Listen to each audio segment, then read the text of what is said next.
Socializing 94. I had a thought which I wanted to share.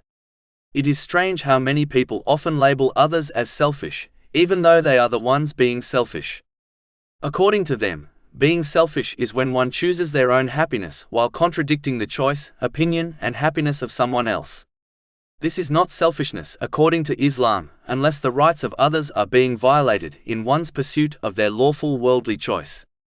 One must understand that in a situation which directly involves them, such as choosing a spouse for themselves, then making a lawful choice on who to marry according to their own happiness is not selfishness, even if the opinion, choice, and happiness of others, such as relatives, are contradicted.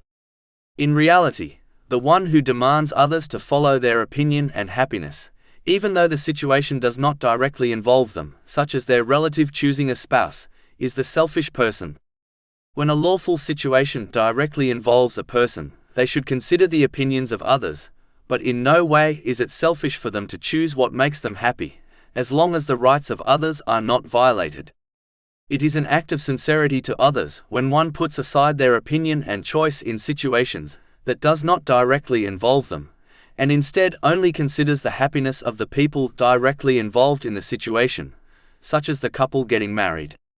Whereas, to force one's opinions and choices on others in situations which do not directly involve them is selfish, as the happiness of the people directly involved in the situation is the most important thing, as long as it does not involve the disobedience of Allah, the Exalted. It is a shame how many people make others feel bad by accusing them of selfishness, even though they are the selfish ones. To conclude, as long as the disobedience of Allah, the Exalted, is avoided, which includes violating the rights of people, a Muslim should choose their choice, opinion, and happiness in the situations which directly involve them, as this is not behaving selfishly.